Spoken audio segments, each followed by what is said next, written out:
दोस्तों, तो आज के इस वीडियो में हम बात करेंगे स्वास्तिक प्लेस्कोन आईपीओ के बारे में।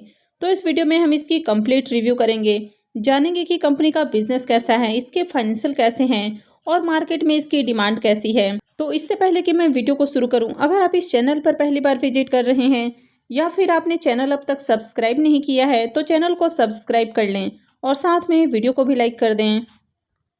सबसे पहले अगर आईपीओ के डिटेल्स की बात करें तो आईपीओ 24 नवंबर को ओपन हुआ था और ये 29 नवंबर को क्लोज होने वाला है। फेस वैल्यू 10 रुपये पर शेयर है और बुकिंग प्राइस 86 रुपीज़ है।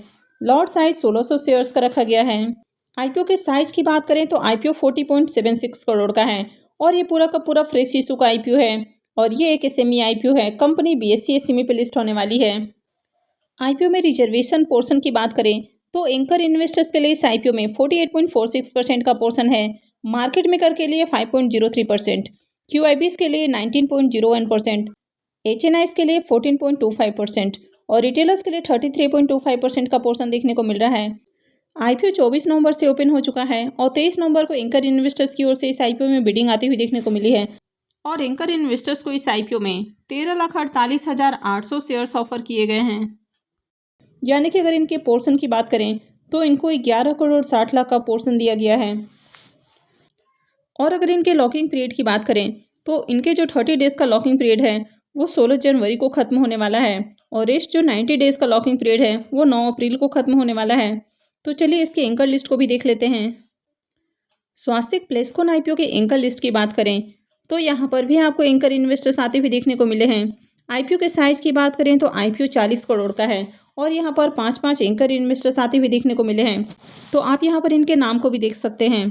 सबसे पहला नाम हो जाता है रिसोनेस अपॉर्चुनिटी फंड, सेकेंड हो जाता है नियोमाइल ग्रोथ फंड, थर्ड हो जाता है किंग्समैन वेल्थ फंड, फोर्थ हो जाता है सिल्वर स्टेलियन लिमिटेड और फिफ्थ हो जाता है चाणक्य अपॉर्चुनिटी फंड। तो आईपीओ का एंकर लिस्ट भी आपको बढ़िया देखने को मिल रहा है। आईपीओ 40 करोड़ का है और 5 एंकर इन्वेस्टर्स आते हुए देखने को मिले हैं। स्वास्तिक प्लेस्कोन के बिजनेस की बात करें तो कंपनी 2006 में इनकॉर्पोरेट हुई है। कंपनी पीईटी बोतल और पीईटी प्लेटफॉर्म्स ये बनाती हुई देखने को मिलती है। तो बेसिकली कंपनी अलग अलग तरह के पीईटी बोतल्स बनाती हुई देखने को मिलती है। तो ये जो पीईटी बोतल हैं इनका अलग अलग जगह में यूज किया जाता है, जैसे कि pharmaceutical, liquor, FMCG packaging, house hold, dish washing liquids. तो इस तरह के जो अलग अलग चीज़ें हैं तो उनको पैक करने के लिए पीईटी बोतल्स का यूज़ किया जाता है। इसके अलावा पीईटी बोतल का जो यूज है वो सॉफ्ट ड्रिंक्स में भी किया जाता है। साथ ही ड्रिंकिंग वाटर के पैकेजिंग के लिए भी पीईटी बोतल्स का यूज़ किया जाता है। इसके अलावा जूस बोतल के रूप में भी किया जाता है। तो कंपनी यहाँ पर काफ़ी अलग अलग तरह के पीईटी बोतल्स बनाती हुई देखने को मिलती है। इसके अलावा कंपनी टेस्टिंग इक्विपमेंट्स भी बनाती है। तो जैसे कि आप यहाँ पर इन बोतल्स को देख सकते हैं कि बहुत बार जो दवाइयाँ होती हैं आपको इस तरह बोतल में देखने को मिलती हैं। तो जो फार्मास्यूटिकल वाली कंपनियाँ होती हैं उनको इस तरह के बोतल्स की ज़रूरत होती है, तो कंपनी इस तरह के बोतल बनाते हुए देखने को मिलती है। इसके अलावा आपने इस तरह के बोतल को भी देखा होगा जिनमें डिश वॉशर सोप आते हैं, तो कंपनी इस तरह की भी बोतल्स बनाती है। इसके अलावा आपने टेस्टिंग इक्विपमेंट्स में देखा होगा कि इस तरह के जो बोतल आपको देखने को मिलते हैं तो इस तरह के बोतल का यूज़ किया जाता है।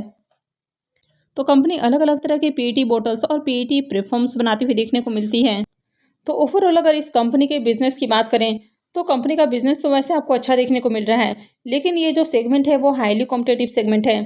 यानी कि इस तरह के जो प्रोडक्ट हैं वो दूसरी कंपनियां भी आपको बनाती हुई देखने को मिलती है। यानी कि बहुत सारी कंपनियां इस तरह के प्रोडक्ट बनाती हैं। अब अगर आप इस कंपनी के फाइनेंशियल को देखेंगे तो यहाँ पर फाइनेंशियल के नाम पर आपको 2 सालों का भी कंप्लीट फाइनेंशियल देखने को नहीं मिलता है।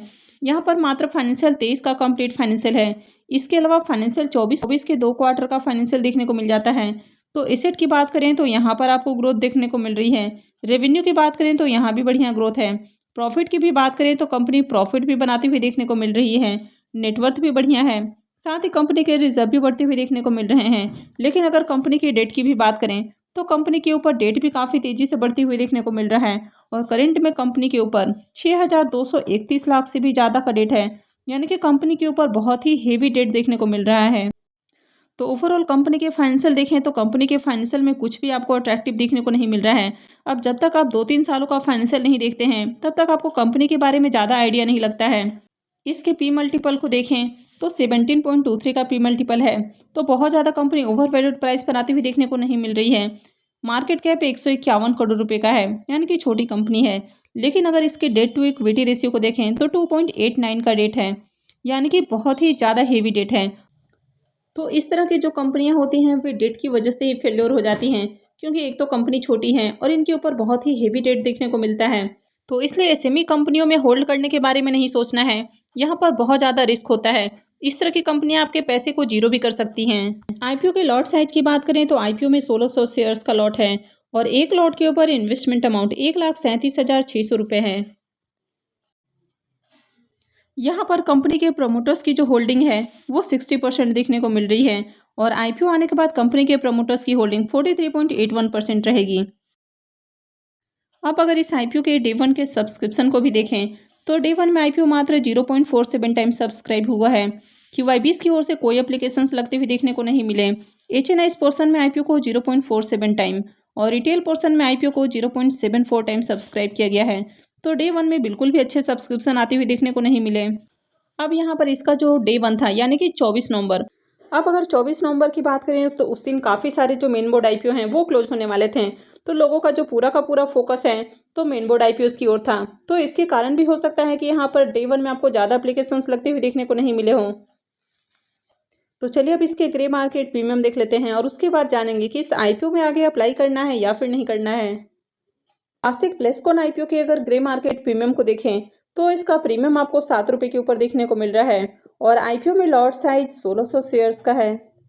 इसका मतलब है कि आईपीओ से 11,200 रुपये करीब प्रॉफिट बन सकता है। इसके प्रीमियम को देखें तो अभी इसका प्रीमियम 8% पे ट्रेड कर रहा है, तो इसका प्रीमियम काफ़ी लो प्राइस के ऊपर ट्रेड कर रहा है। तो अगर इस आईपीओ में बात करें तो यहाँ पर आपको कई सारे नेगेटिव पॉइंट देखने को मिल जाते हैं। तो सबसे पहले बात करें तो कंपनी हाईली कॉम्पिटिटिव सेगमेंट में डील करती है। इसके अलावा सेकेंड पॉइंट की बात करें तो कंपनी के यहाँ पर जो फाइनेंशियल आपको देखने को मिल रहे हैं तो फाइनेंशियल के नाम पर आपको मात्र 1 साल का फाइनेंशियल देखने को मिलता है, जिससे कंपनी के बारे में आपको ज़्यादा आइडिया नहीं लगता है। थर्ड हो जाता है कि डे वन में आईपीओ में देखें तो आपको अच्छे सब्सक्रिप्शन आते हुए देखने को नहीं मिले हैं, यानी कि मार्केट में भी डिमांड देखने को नहीं मिल रही है।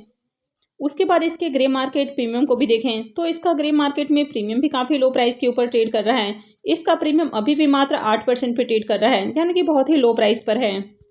और ये एसएमई आईपीओ भी है, तो एसएमई आईपीओस में काफ़ी सोच समझ कर अप्लाई करना चाहिए। तो इस आईपीओ में आपको कई सारे नेगेटिव पॉइंट देखने को मिल जाते हैं। तो ओवरऑल बात करें तो कंपनी आपको ज़्यादा अट्रैक्टिव देखने को नहीं मिल रही है और आईपीओ की मार्केट में डिमांड भी नहीं है। अगर आगे इसके प्रीमियम में आपको अच्छी खासी तेज़ी देखने को मिलती है तो एक बार अप्लाई करने के बारे में सोचा जा सकता है। अदरवाइज जिस तरह कंपनी और इसके फाइनेंशियल देखने को मिल रहे हैं और ग्रे मार्केट में डिमांड है तो ऐसे में इस आईपीओ को अवॉइड किया जा सकता है। तो आई होप कि आपको जानकारी अच्छी लगी होगी। तो अगर आपने इस वीडियो को अब तक लाइक नहीं किया है तो वीडियो को लाइक कर दें और साथ में चैनल भी सब्सक्राइब कर लें और वीडियो को अंत तक देखने के लिए आप सबका बहुत बहुत धन्यवाद।